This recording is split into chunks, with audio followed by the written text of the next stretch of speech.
I am so excited to welcome our next panel, in which panelists will discuss the importance of documenting oral history and preserving memorabilia, photographs, and other artifacts that fleeing Assyrians carried with them to the United States. Please join me in welcoming our panelists and moderator, Ishtar Saiyady. Thank you.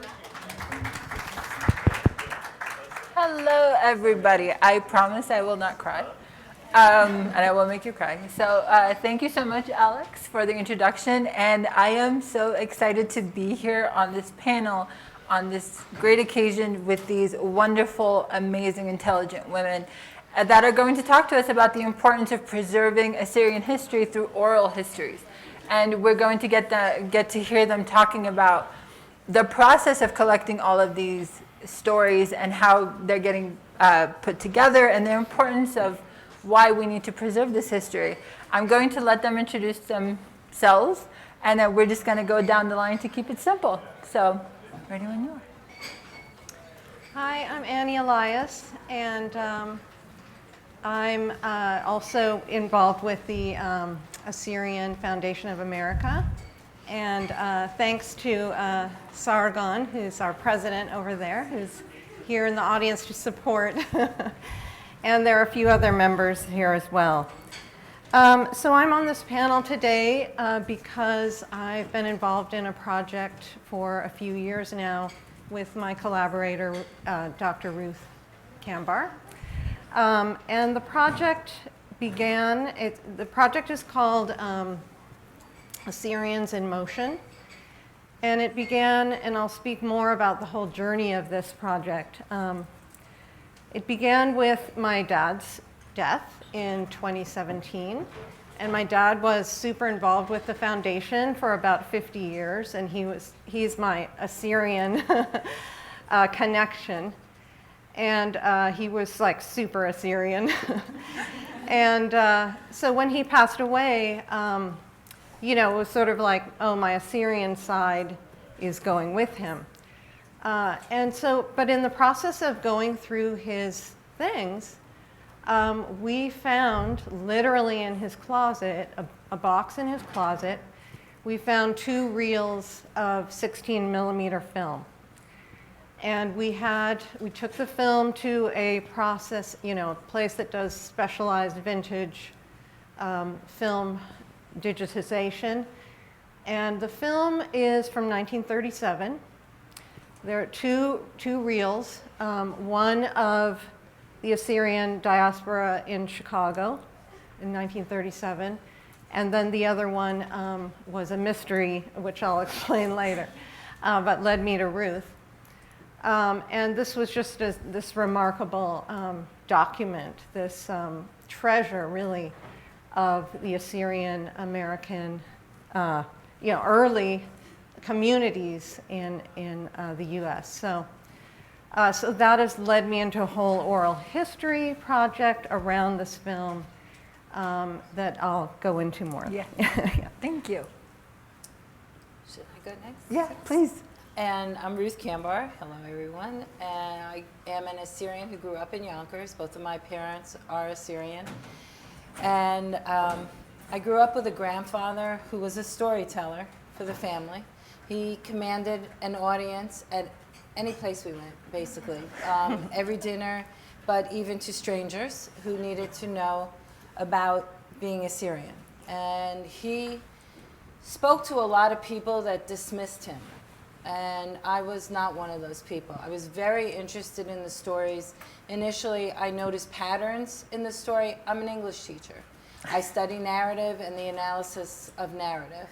And I could see which stories were constantly repeated. I could see that he had created metaphors for his own being. And his perspective, he grew up in Urmia. He came here at the age of 14. And he suffered trauma, but never discussed it. He lived to 102, and he passed away in 2002. He was born in 1900. And he had a way of connecting. And he sat me down, you can imagine, bratty. This is who we are. This is what we are. Please keep it well. And when he told his stories, he felt the need to prove that they were true. So he had books that he would grab readily. One of the books is from Dr. Cochran's daughter, Emma. Look, it talks about my grandfather right here on this page. This is the town we were from, Umbi and Tergawar, initially. Then he came down from the mountains, my great-grandfather, when his parents were killed by Kurds, and settled in Syria. So I learned about this. I learned about the attacks from the Kurds constantly. My great-grandfather was raised by the Presbyterian mission because he was orphaned. I have recently discovered his sister and family, one of his sisters. They were separated. Because of that journey and recording those stories, it started to open up a world to me that I never imagined. There was a time in my email box when it was only American, English teachers, friends. Now, when you look, every name in my email is Assyrian. So I started recording these tales, and then someone came to me and said, "What's wrong with my story? How come you haven't recorded me?" So I then recorded her. Now, her stories were a little different. They were actually set up as formal interviews. My grandfather, I got him going during those conversations, those mini lectures at the dinner table, quite different. Had him saying the Lord's Prayer in Assyrian. We've all learned it. I have him recorded saying it. No dinner started without that. And this is how I grew up. My grandmother, I will tell you just very briefly, came in 21. I never knew until the past couple of years, actually this last year, was I able to confirm that she was at Bakuba. It was never discussed in my house. I know from a series of newspaper articles, because believe it or not, she was kidnapped by a family that she came over with because they wanted her to marry the son. And they had to go to court. The family went to court. I actually found those records. So I now know that she was at Bakuba for 3 years. And so then I got into doing oral histories for the Yonkers Public Library because of my book. The librarian in Yonkers was very interested in looking at the stories. He didn't know about the community at all. And he was trying to contact people and kind of laughed at him. I said, "No one's going to speak with you. They don't know who you are. Let me go to church and talk to people about the project." And we got everybody on board. All right. And I started with the people that I know. And they're across the US because those were the people, I tried to get the older people first. So I started with the 90-year-olds. And even in doing the book, people sent me photos. I had done a mini gallery exhibit in Yonkers with another Assyrian, and we started collecting photos, which turned me on to do the book. People started sending in photos. The connections made from this work is probably the most rewarding part of it. When someone can look at the book and say, "Oh my God, I did not know I was related to that other woman in my own church." That's my family in that photo. We are so dispersed that we're actually reconstructing our own histories. And, you know, on Vasily Shumanov's Facebook page, a woman from Tiflis posted a picture of her grandfather and brothers. She realized later they weren't her brothers when I said, "Excuse me, they look a lot like my cousins, my uncles." And Vasily writes, "Because they are." And so we started talking. They were first cousins to her grandfather. Wow. And we were actually able to make the connection. But imagine, a couple of years ago, I would have never known I had any relatives still in Tiflis. Okay? it's such a fascinating journey, and I learn more and more and more each day. And I connected with Annie, and I'll tell you later, I guess, how. And I connected with Kathy, and I'll be quiet now. I'm a storyteller too, I'm sorry.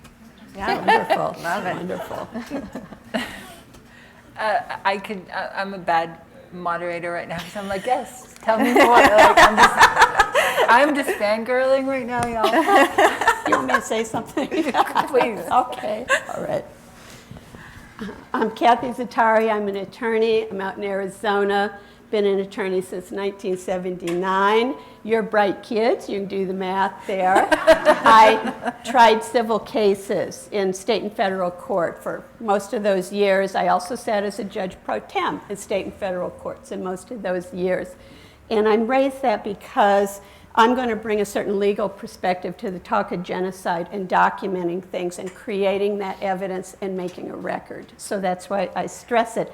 I do find, though, that one of the things that surprised me the most about Assyrian advocacy is all Assyrians really are related to each other. And I was shocked to find that out, but yeah. Ruth and I started working on an exhibit, which will be the bulk of our talk today, at Cal State University, and in the course of the exhibit, we found out we're third cousins. So there you have it. I have done Assyrian advocacy work in addition to litigation. I've been before USCIRF, U.S. Commission on Religious Freedom. I have spoken to State Department officials. I have also spoken with state and federal political representatives. I have worked with Refugees International in their testimony before Congress to get funding in northern Iraq after the onslaught of ISIS. Most recently, my project, why I'm here today, is to talk about the Assyrian genocide exhibit we are doing. And if I have anything to it, it would be a nationwide program by the end. And these lovely ladies don't know this yet, but I'm going to draft them to work with me on this as well, and maybe some of you folks too. So thank you.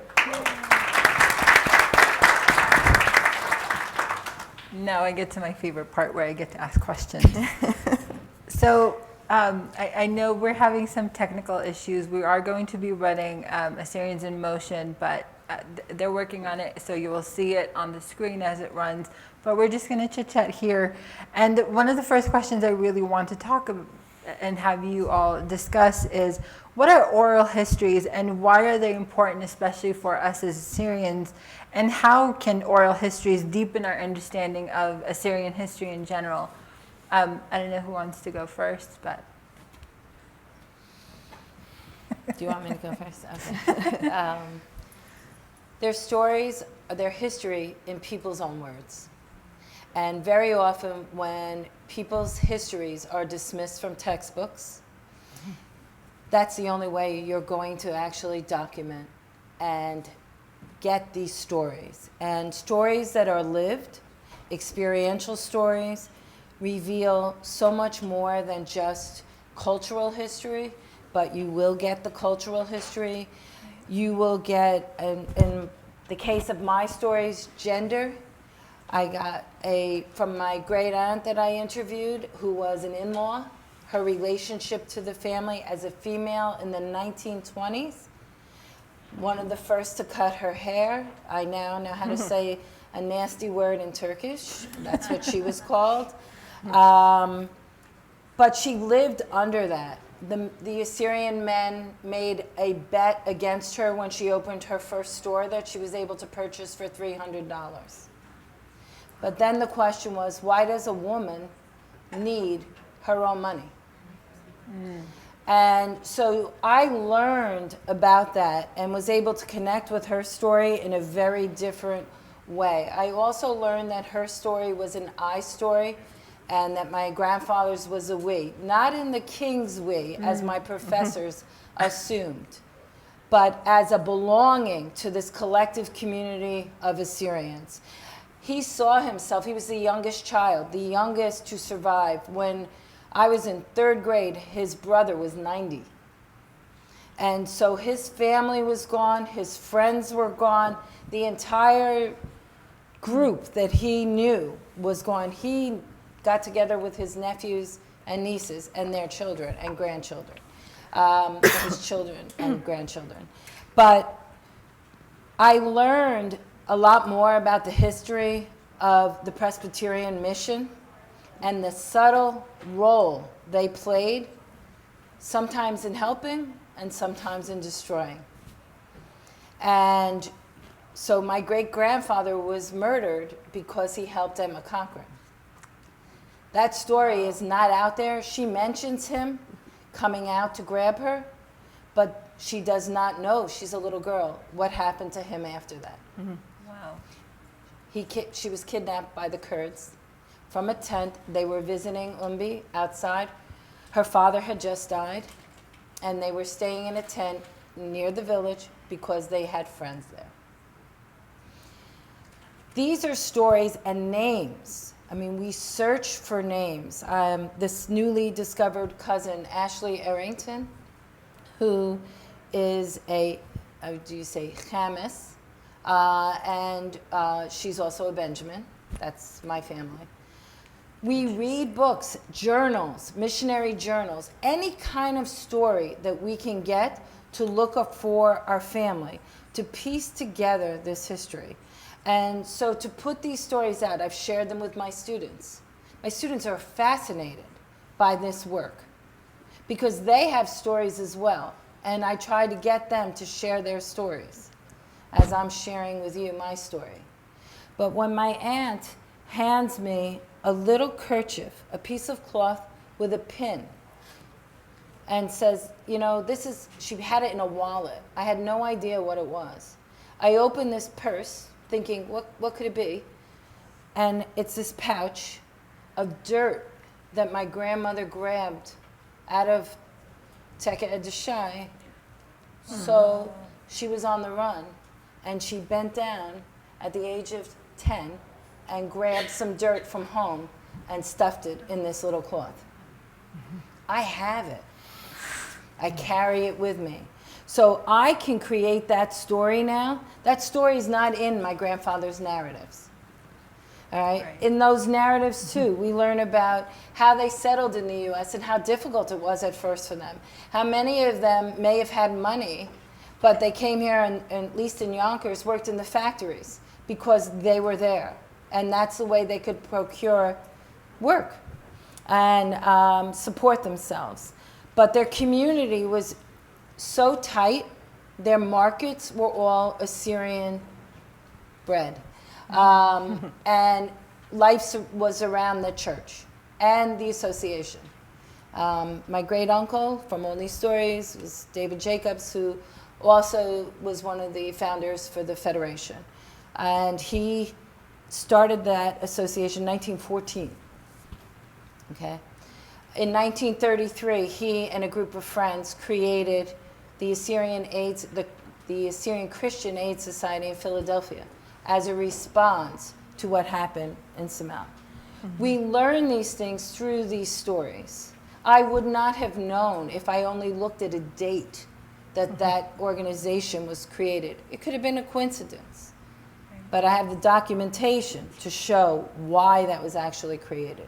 And I now just scanned for an archive their ledgers from the association with their minutes and what they were up to and what was so significant. And by the way, it took 50 years to lose the Assyrian language in the ledgers. Wow. So they start, the ones that I was able to access start in 35, and they go through the late 70s. It took 50 years to go from all Assyrian to all English. Wow. I said I wasn't going to cry, but the grabbing the handful of dirt from Teka Edeshai, that's just profound. Did you, Kathy, or Annie have any remarks? Yeah, so one of the things that I do in my profession is I'm a theater artist, and I create documentary theater pieces. So these are pieces that are the actors interview people and then transcribe the interviews, including every little pause in their speech, every gesture is noted. And then I take the transcripts of those interviews and create them into a score almost. And then the actors perform the people who they interviewed. So they are observing not just the speech, like I said, but gestures, posture, all of the physical things that come across that are also telling a story and in characterizing a person or a people that are completely unspoken. And so the oral histories, they're completely subjective. So they're beyond facts and figures and so on. They're meant to be, it's part of the history is that this subjective experience and this physical experience that is beyond words. There's a really great quote from the artist Henri Matisse. He wrote this essay called "Exactitude is Not Truth." And meaning, there's a lot in that essay. I recommend it highly. But he means that to really capture the truth of, in his case, it was a person when he creates a portrait. It's not just a matter of, the exactness of this line or that line. The truth of someone or a people, I think, is really an essence, that he's talking about capturing the essence of someone, and that it's completely subjective. And that, to me, is, history. The narrative of history is not just the facts and figures, and this happened, then that happened. It's what did my grandmother feel when she was fleeing Urmia, and what did that feel like to have those experiences? So all of that is part of the story too, and I think an extremely important one, and part of the whole picture of the truth. So that's my take. May I just comment to that? Sure. So in the novel, The Things They Carry, in chapter 3, there was a chapter about historicity versus truth. So whose truth? If you live a particular truth, that's your truth, and that is evident in your story, because your identity is constructed by the narrative you actually tell, depending on your audience. All right. So what my grandfather may have told me, or someone like David Armstrong, whose grandfather told him stories, they talked about things that my grandfather never would have said to me, because I was female, because I was his grandchild, his granddaughter. All right. So that's also really important that you mention that. And capturing these survivors, if we could get first generation people, at this point we're trying desperately to get their children from that first, well, I'll call it first genocide, but it's not. And, I have a cousin in California I will see in the end of June. She's 97. And I have yet to record her. So I need her truth. Go ahead. Sorry. I want to follow up with something you both have explained, getting back again to when we're looking at evidence and what is persuasive. Again, what we need to do when we're thinking of genocide, actually what we need to do when you folks are thinking, all you young people doing your advocacy work, is you're making a case and you're selling it, right? Right. It's not enough to have the facts. One of the stupidest things I have heard in my life is, well, the facts speak for themselves. That has just been one of the most moronic things I have ever heard of. And nothing I lived by in practicing law 40 whatever years now. Okay, here is what is the most persuasive evidence just about what these ladies just explained. Picking up that dirt off the ground. What was going through that young girl's mind. If I were a lawyer making that case in court, I would be just picture that little girl, what she looked like. Her mom saying, come on, we're not going to make it. Grab that dirt. what your family went through. My grandmother, Fledada, had 5 original property deeds of her family. The last one came from the Assyrian council with its stamp. She bunched them all up and put them in her bag and fled on the road to Hamadan and got to Bakuba, all right? Because like all refugees, she thought she'd go home. We all take our deeds, right? We all do. That thought process, she was a widow. The Kurds and the Turks killed her husband and her first 2 kids. Young woman in her early 20s walking on the road. What was she thinking when she was walking on the road? It is to make that persuasive case. That's why these things, you just think, well, it's what was in her mind. What does it matter? Oh, that's some of the best evidence I want to have in making this case. And when you young people are doing your advocacy work, start to look at it in that frame with that lens. The lawyer brain, always looking for the evidence.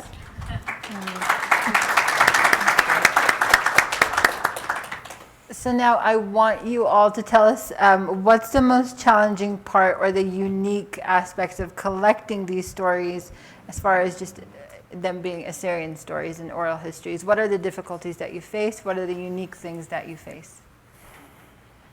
Who wants to go first? Well, I'll just throw in sort of the obvious, which Ruth already mentioned, which is my relatives that I began interviewing.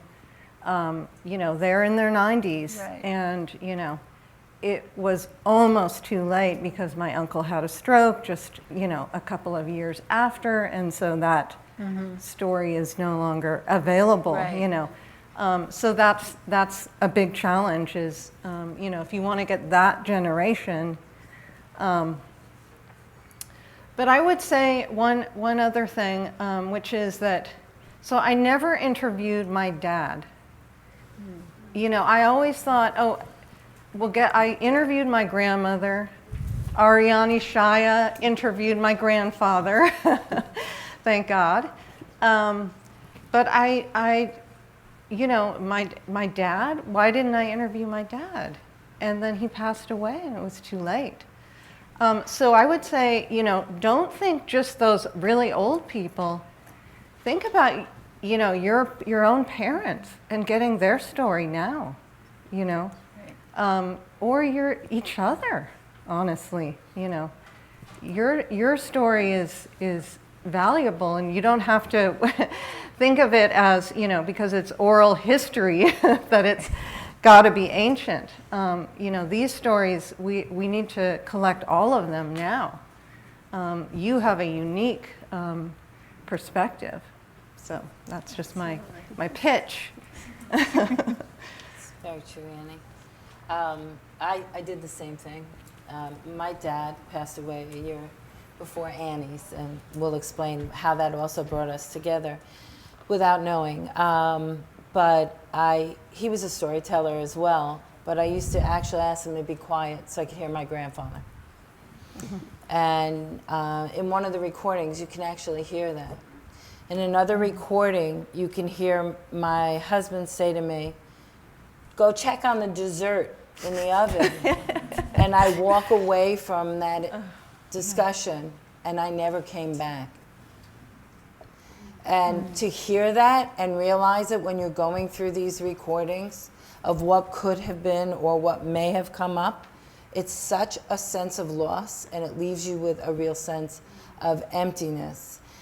For me, one of the most difficult things is when I transcribe these, and I've learned how to do it. If anybody needs a shortcut, it's not great, but I upload it to YouTube for myself privately, and then I pull up their transcripts and have to obviously do major edits.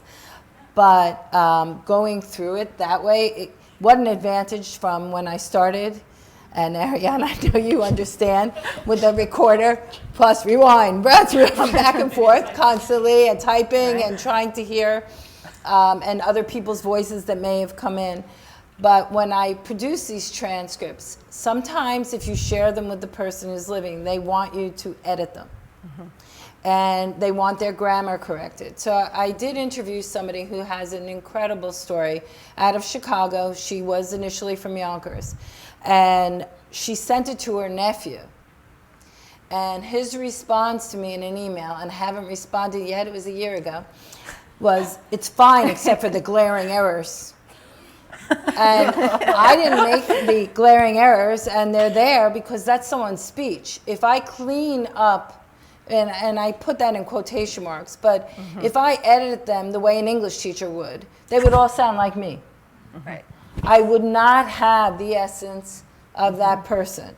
So it's so important. And when I first started recording my grandfather, he was 90, and I thought, no one will hear his voice again. I wanted to capture that voice. So when I said to you who we are and what we are and keep it well, I hear him. And I hope that if someone were to read this story, this transcript, they will hear him going through these stories. They will develop, like you do when you read a novel. You create that character in your own head, that image of this person. I wanted to do that. I would just add one thing, following up again on the importance, interview people now. As you can see, we're all old, all right? We're the grandchildren and we're old. So, I mean, y'all are running out of time here, okay? But I want to give one story. You laugh because you know it's true, but here's the thing. Here's one example I can tell you about a lovely woman who runs the Safo Center in Arizona, Dr. Ramina Jaju, who a lot of, wonderful woman doing wonderful work. Her parents are the children of survivors of that genocide, and they live in Australia. She came and asked me as we were working on our California exhibit project, well, how about if I get a story from my dad? I have my grandmother's. I'm saying, Ramina, go for it. That's wonderful. So she started taking down her father's story. Older man, Australia, he'd seen everything, a child of people who fled. She came back to Arizona and had the story. And she said, I don't think I ever saw my dad cry.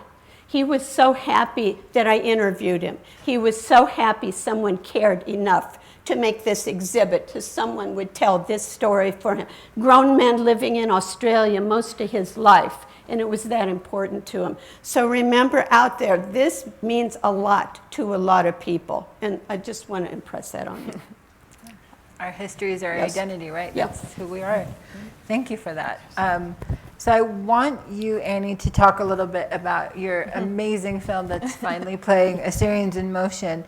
Now, my understanding is that you discovered the film by accident, right? And can you let us know a little bit more where all this started and why you felt it was important to pursue this project? Yeah. Well, if you're watching, you can just see how amazing this is. It's just like so delightful.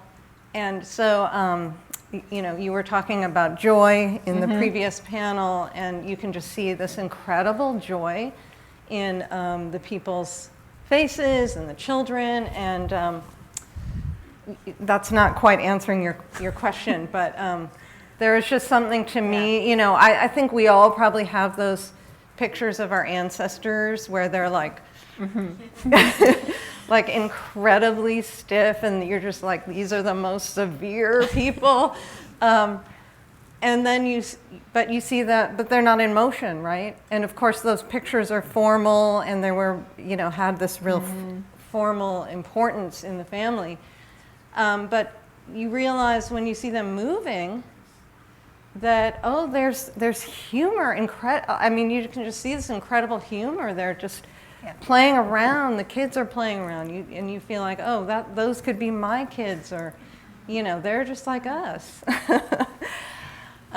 So as I said, we discovered these reels in my dad's closet in a box, and so I took them and had them, did this high digitization of them, and the guy who did the digitization said, this is really rare, this film, and you really should think about where you want to. He said, do you want to donate it to the Library of Congress National Film Archive? And I said, yes, that sounds like the perfect place for it. So that is where they are. They're in a vault,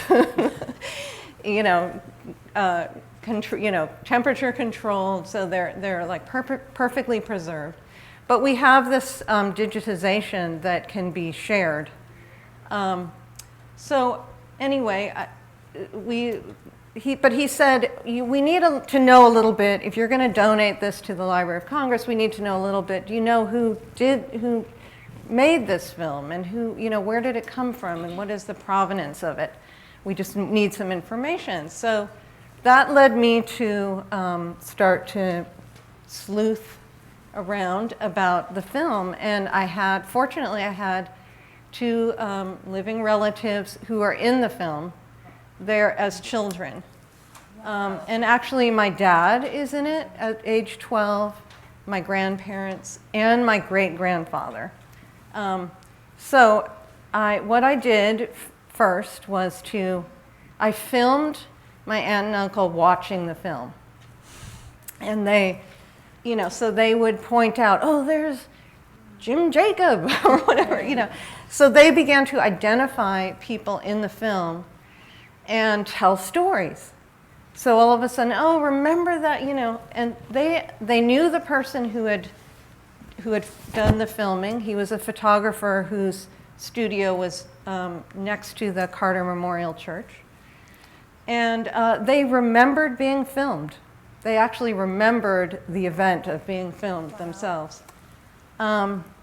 So this was just, incredible. So I made screenshots of all the people who they identified and then wrote their names and started to document who is in the film. And then the guy who did the digitization said, I had said this is Chicago.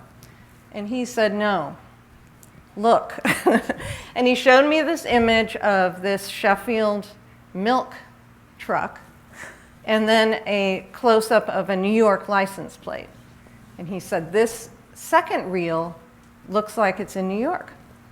So I knew that there was an Assyrian community in Yonkers, and so I guessed that it might be Yonkers. So I Googled Assyrians in Yonkers, and up popped Ruth Kambar's book, Assyrians of Yonkers, which had just been published that month. I mean, miraculously. So I ordered the book, of course, immediately, and when the book arrived, and I'm looking through the book, and I'm recognizing people in the book in the film. So I see this really distinct, dignified man, elderly man, and so I look at this picture in Ruth's book of this man and the family, and there's the almost identical picture in one of the screenshots of the same people. So I sleuth out Ruth's email address and write to her and told her about it, and I included the screenshot of what turned out to be her great-grandfather. And so she writes back, we're both crying and, oh my God, this is amazing. And so I told her what I was doing. And I said, do you want to also interview do you want to be involved and collaborate on figuring out who these people are and so on? And so Ruth, being Sleuth Ruth, so it's not just Yonkers, it's what Ruth really discovered was that it's New Britain, it's Elizabeth, New Jersey, it's Philadelphia, right? It's all, so the photographer traveled around to all these communities and filmed them, just ordinary, as you can see, it's just ordinary home movies almost of people's life. So I'll you go ahead. So John Baba, referred to as Aga John Baba, had a printing press in Chicago, and we think this was his way of advertising and letting people know about the printing press. So he traveled from what he called colony to colony. I found an article in his chronicle. Right, he And- had his, Yeah. What's the the Assyrian Chronicle. Kitwana? Yeah. Kitwana? Yeah. Yeah. And had it translated. Joseph Hermes helped us with that. And I had a feeling it was about this. We got the date. I saw the date. I'm like, that 1937. And sure enough, it was an advertisement about the film. And then I was looking through old Assyrian stars. So like the way I look through narratives and journals, I'm looking through any kind of periodical also, because you'd be amazed at the information you can get if you're reconstructing your family history, other people's family histories. And I saw that in the 50s, they were raising money with this film. Wow. So Annie writes to me. I get it on my school email right before work. If you're a teacher, I start at 7:30. I watch as much as possible before I got to work. And I saw my great-grandfather for the first time alive. I saw my great-grandmother alive for the first time, cousins, aunts that I knew. In fact, one cousin is in her teen years, and she's all over the film. She just passed this year at 99. Oh, wow. And to be able to give this to her sons is just incredible. But I got to work, and I'll just tell you one more thing before I get to that. I had always looked for anything published by my great-grandfather. I knew that he had done work for the British Museum in translating biblical texts. I knew that he had done all of this work. My mom, who has dementia, draws a symbol I now know is a cross on an ancient Bible text that he must have translated. He taught her how to do it. She does it constantly. So to see him, and right before I submitted the book, I Googled him. Now it sounds ridiculous. I had access to every library on the planet. Did not find his name anywhere. But at that point, we had Google Translate. All of these Dutch sites came up right before Annie contacted me. And I found his biography through Google Translate in Dutch. And it was the night before I handed in the book. I was hysterical, crying at 11:30 at night. For a teacher, it's very late at night. And I get up at 5, and I was just so overwhelmed. I had to read the entire thing. To mention my grandfather as a baby, to mention my great aunt who fell off a roof in Syria, to see this in print from another country was just incredible. I didn't completely understand why, and if you're in the workshop later, I can show you a picture.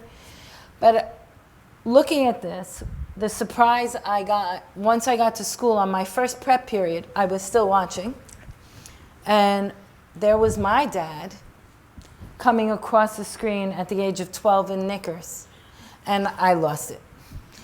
The bell rang, my students came in, and there I am in a puddle at this computer, and I'm showing them the film. Look, you guys, this is my dad. What an incredible, incredible experience. And like I can do for people with the archive, and I'll talk a little more about that later, but the making connections for people, Annie did that for me, and what an incredible gift. And I give this gift, I get to pass it on to others too. People are constantly looking for their relatives. They have the story. I did what Annie did. I tried to record my mom and her cousin, the 97-year-old, when they were identifying people, but what they got, I realized I really couldn't use for research. Their stories were, oh, that's so-and-so before she got her nose job. Oh, look at that one. That looks like, my father looks like he's missing a bleeping tooth. And I'm watching this, and I'm like, okay, I was laughing so hard. But that's who they are now. They're very free with their opinions. There's no But blood. the funny thing is my aunt and uncle did exactly the same thing. That's before she put on all that weight. The stories were hysterical. And that milk truck, by the way, that Annie saw with that New York plate was my grandfather's. Oh my God. During the Depression, we lost our farm in New Britain. And he told the milkman when they came to Yonkers that he couldn't afford to pay the bill. And the milkman said, I'll get you a job. And I know this from the oral history. And I even know his name was Sheridan. And guess what? I found a photo of all the milkmen, and there's Sheridan in the middle, and the date on the photo is 1937. So, Kathy, go do you for have it, Kathy. any additions? Bigger picture again. Yes. Okay, evidence of genocide. And diaspora stories, when people are first settled, okay? There is the great-granddaughter of Dr. Isaac Adams here, is that right? Okay, I'll tell you something. Gotta get this right, my grandfather's sister was in the second family that Dr. Adams took to North Battleford, Saskatchewan. And that was before the California colony that he settled up. And so what we're looking at with these stories, I have not to belabor, we could all get up here and tell you ancient history of our families, photographs from Saskatchewan. One of the boys he had, their last name was George, my maiden name Sayed, and so it was Huton Sayed, married David George. Okay, one of the sons, Jeep George, he became a great, God, what is that crazy sport in Canada they do with the ice? I'm from Arizona, I don't do that. Curling. Hockey. I don't do that. Hockey? What is that stuff? But Jeep George became this great hockey player in Western Canada. Okay, but these are all diaspora stories to capture, and they are stories of a people. Sure, they're all our individual stories, but these are things that you have to keep hold of as you go forward and use them in your advocacy work. That, I think, is like the bigger lesson out of this, and that's what I did. May I just say one Yes, thing? sure. So my Aunt Lucy, who bought that store, is in the film. And when I was doing the book, I looked for a photo of that store. No one had one. Her son did not. She's making a sale in the store in this film. To have that, and you see her waving the money, her husband's waving the money still. And the reason that she needed that money, by the way, she left him. She did leave him. She made enough money to go. He was my grandfather's brother, but that also was captured. And so it's really important to know that her narrative was considered by my NYU chair for my committee to be irrelevant. That she was only 4 during the SAFO, and he believed that she was in a fantasy world, that she had created this narrative. But what stood out for her and what she held on to were images. She remembered women throwing their children over the bridge and in bundles and asking her older brother, what is that? She remembered the Red Cross being at Bakuba and getting there with her grandmother being there with the Samawada. She remembered these images. So, if there wasn't, part of it was the collective memory, so be it. It's the collective memory. But she's here. So when you see a woman at a register, that's Lucy. Oh, wow. I could just sit here and talk to y'all forever. And I'll be honest, I think we can listen to these stories forever, too. But we're going to wrap it up and give folks a chance to ask questions. But before we do that, Kathy, can you talk a little bit about the exhibition that's going to be going up at Cal State, Stanislaus, my alma mater? Wonderful. Tell us a little about it. June 30th, an exhibit is going to be opening at the gallery space at Cal State University Stanislaus campus in Turlock. It will run till August 7th. This is a culmination of some hard work where you and I have gotten to know each other way too well. We just met, though. I know. On person, it's true. And I want to give a shout out to Hannibal Travis, who has done just an incredible job helping us as well. And one more shout out to Professor Aaron Hughes, who is an incredible young academic at Stan State. And with her work and the university's work, I cannot thank them enough. And by the way, folks, y'all, I can say this because I'm half Irish here. You know, when you get people outside the Assyrian community stepping up that big, go thank them, because they have really helped us so much with this exhibit. The thrust of the exhibit is the genocide period, but it's tell our stories, artifacts of the Assyrian genocide. We are going to have originals of items. We're going to have original clothing the women sewed in the camps. Okay, original scarves, original deeds, documents from the era, not photographs, not scans, the original items. And that I thought was so important when I tormented these lovely people to try to do this a couple of years ago. I have been, as many of you have been, at the Holocaust Museum in DC in different areas. And my in-laws, my mother-in-law is a Holocaust survivor, by the way. And I remember going to those and seeing the ordinary items, seeing the little children's shoes, seeing eyeglasses, seeing little family photos, mom and her kids, and they're smiling. These little things are just gut punches. Right. Okay, these artifacts, these actual items that people took, managed to take when they fled or made them in the camps, right? These things are absolutely huge. And by God, get hold of your older relatives and try to preserve as many of these things as you can. But that's what we're doing out in California. ASU, Arizona State University, is interested in a similar program next April.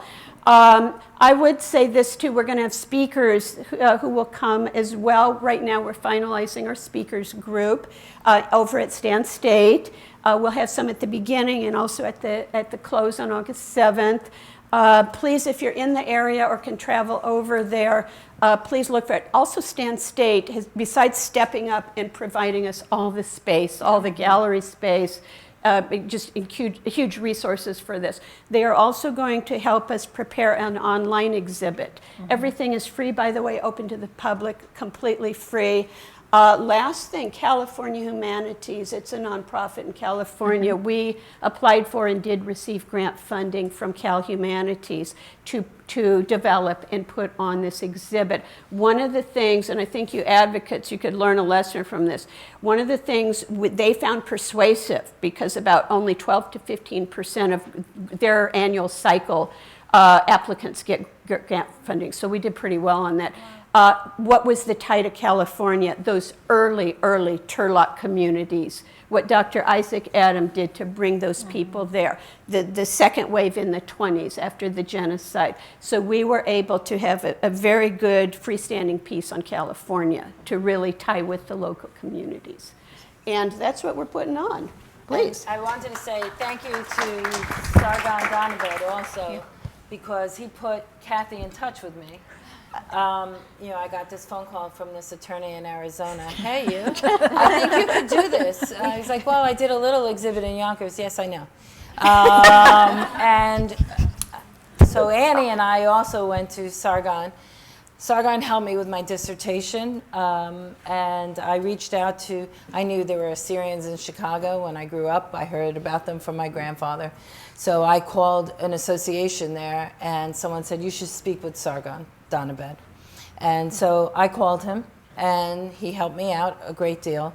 But Annie and I also said to her, let's apply for a grant with ASA, Assyrian Studies, to come up with a way to travel to identify the people in this film. And we didn't get as far as we'd like yet because of the pandemic. You know, especially because we were trying to interview or meet up with older people. It put a little hamper on that. May I say something about the archive? Yes. All right. And ASA is also working on a digital archive. I'm working with Ramson. I am working with Esther. And I'm working with Julia. Where's Julia? Hi, Julia. Okay, and maybe Sarah. Sarah's really busy, but I have another project in mind for Sarah and Miriam. And so we've been working on an archive, digitizing, working with some of the Mara documents as well. And so we will accept yours, I can tell you. We are interested in what you have. And what's really important to understand, like even in these ledgers, sometimes the minutes are boring. Okay? Sometimes they're very funny to see that the man who thought he punched Gasha and tried to get reinstated to the association, and there's a huge rejection on his membership form. Yeah, they can give you a chuckle. But no matter, it's documenting our history. Right. And to even notice the language change is huge, okay? It's a part of our history of Assyrians in the United States in diaspora. So we are interested in your family photos, your documents. Even, believe it or not, Ramson helped me. We look at, I have a little notebook. It's an address book, and my great-grandfather wrote some figures in it. He's obviously either lending or borrowing money from family members, but there are addresses in it. And it's incredible to see in the 1920s and 1910s whose addresses he had and what names. John Baba is in there, okay? Sam Arsanis, and Elias, you know, and Sam Jacobs, the publisher out of New York. They're all in this little manual, and a couple of Presbyterian ministers here and there. It's vet manual, this little notebook. But Ramson helped me translate some of it, and the backs of photos. So you assume that it just identifies people. Sometimes there are love notes. Even from your great-grandfather who's a minister to his wife. And, you know, it's incredible to see, and I'll bet he never imagined over 100 years later, his great-granddaughter would be reading this and sharing it with others. But, you know, even the stamps on photographs. There's a Shalita family in Philly, and they were in Baltimore, and we realized the connection. I started to recognize the shade that was behind the families that they pulled down, like a screen, because it's a fake window. And so I could place where these people were by these photos. And I've gotten really good with faces, eyebrows, you look, and I can identify people. The Arsanis, this woman from Tiflis, her great-grandfather, I found him in Arsanis' photo San Francisco in 1914. You just don't know. Yeah, that's, I mean, literally, I could listen to you all day. But let's ask some questions. So who has a question? Okay. Rain? What year in the video? 1937. I'm also looking for Aunt Lucy. Like, when Yonkers comes Right? up, I'm looking for her. Hands? Yeah. Okay. I'm just going to respectfully ask that we keep it to questions, please. If you have comments, Annie, Ruth, and Kathy are going to be around, and they'll also be at the workshop tomorrow. So questions only, please. Thank you for this great presentation. I have a question from Kathy. Kathy, are you related to Dr. Isaac Adams? No, not related. Well, no. He took, you want to hear how everyone's related? Okay. No. Dr. Isaac Adams took two groups of Assyrians to North Battleford, Saskatchewan. Oh, okay, all right. Well, in this place, my grandfather's sister and her husband was in the second group that he took. His name was David George, and her name was Hutun. Yeah. Okay. There you go. I rest my case. Thank you very much. It was truly amazing to hear all your stories and this wonderful movie. So my question is to Dr. Ruth Kambar. In your statements, you mentioned something about Presbyterian mission in helping and also destroying. Was it helping and destroying culture, population, in what forms? I actually think it's a little of both. I will tell you that Mr. Cochran let my great-grandfather know that he needed to leave. I will also tell you that my great-grandfather left the presbytery for a short while and went to the Dutch Reformed Church because he disagreed almost, and I'm learning, about the Annunciation and the idea of the Mother of God, like Nestorius. And so he walked away from these Presbyterians, and I learned that the Dutch Reformed Church was very similar. They saved us in that my two great aunts actually were sent to the Netherlands to go to nursing school when they were young because they were afraid they'd be raped. And we had a place for them to go. So I will show you in our workshop. I brought a photo. I always had this photo of my great-grandfather with my two aunts in these very formal, expensive clothing. And I was told it was in Amsterdam. I don't even know if my grandfather knew what the real connection was. He thought they were his father's friends. I assume they were Presbyterian ministers. Okay, there's a connection, by the way, to the church. But when I look at how the Kurds went after us, or how my great-grandfather says, or my uncle, that my father got sent to Turkey, and conditions were so bad to preach. I mean, essentially, it was against the law to convert a Muslim. So there were these Assyrians that could do the bidding for the Presbyterians or the Lutherans, etc. And so he came home because it was too dangerous. He was sent back again. And this was his livelihood. And he believed in what he was doing, but it put the family at major risk. So the story that got filtered down about my great aunt, the little girl who fell off the roof, I got a very different version from the Dutch. They were running from Kurds. There was an attack on the town, and they were jumping from roof to roof. She and my uncle fell. She was killed. Wow. So they came after us, I think, with a vengeance also, because we were performing illegal work on some level. And it separated us with the church. The Presbyterians have left Yonkers, mostly. Marmari is there now. It's the Church of the East. That connection between the two groups is almost lost. And that has to do with the project, by the way, Sarah, that I want to bring together again. Question? Hi. I was wondering, the wealth of information you guys have been sharing has been so valuable. If you could describe your process from beginning to end and how you create these archives and these interviews. Do you mean the film project or other? An oral history. Do you want to? Well, for the film part of it, there's like 3 different or 6 different projects here. So, you know, like I said, I was actually filming my relatives, watching the film, and then taking screenshots, and then identifying, you know, putting identification. So what Ruth and I have been doing is collecting all of these identifications.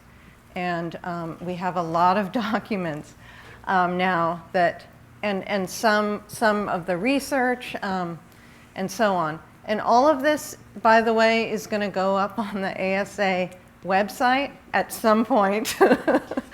we you know, beg your patience as we got through COVID, and we're both teachers and et cetera. But we are hoping to really get this whole project, at least in some form. It'll be on an exhibit on the ASA website.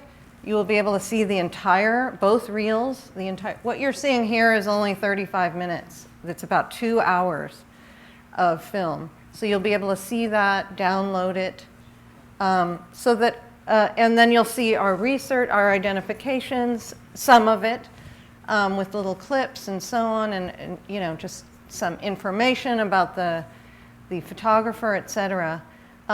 But we really want this to be a communal project. That's why we're putting it on a website, because someone could write and say, hey, that's not really Aunt Judith. That's, my Aunt so-and-so. And, we're kind of imagining that people will keep adding to this, and that it'll be a communal oral history project. And we're hoping that people will also take these, pieces and, whatever if you're interested in dance and music, maybe you'll use this for your research or something else. So that's at least about the film. Yeah. Oh, yeah. I just wanted to say I developed a list of questions for ASA to start with, and I can share them with you. You have to be flexible. You have them for the workshop. We'll share them. Yeah. And right. You have to, depending on who you're interviewing, and sometimes the organic conversation to just trap it is better. Mm-hmm. And even when I said any kind of document, my grandfather wrote on envelopes, I think for his own memory, every sibling, when they were born, where they were from, where they went, on all scraps of paper. My aunt saved them all. Mm-hmm. Have to be quick. Sorry. With all this material that you're gathering, do you envision producing stories, the storytelling, and the history that writes Assyrian women back into our history? Mm. Oh, I love that. Michael, that's a great idea. It's unavoidable. Mm-hmm. Okay, unavoidable. When I interviewed Mary Suleiman, I don't know if anybody knows the Suleiman family, to get her story, even something as basic, she wanted to go to Mount Holyoke because of Fidelia Fisk. Mm-hmm. And that's how she got admitted to an Ivy League school for girls. She became a secretary because at her time in life, that's what that degree could get her. Imagine, and sharing that with my students were like, but she had a degree, so how did she not, what major? So is there anything wrong with being a secretary? No, but here was someone with a college degree with a particular major who couldn't procure a job in that field. And so, yes, that's the answer. And it's going to be called, so don't anybody take, Reconstructing History. Yeah. So I did Constructing Identity, now it's Reconstructing History. Yay. Well, unfortunately for all of us, this is all the time we have with these amazing, intelligent women and activists and, pardon my French, badasses. So now we're going to introduce to you some more amazing people that are bringing our story to the front, using a different medium and using the medium of art. And it's actually, I'm like really excited right now because I get to introduce to you my cousin Narden and Akadina with Diaspora in Bloom.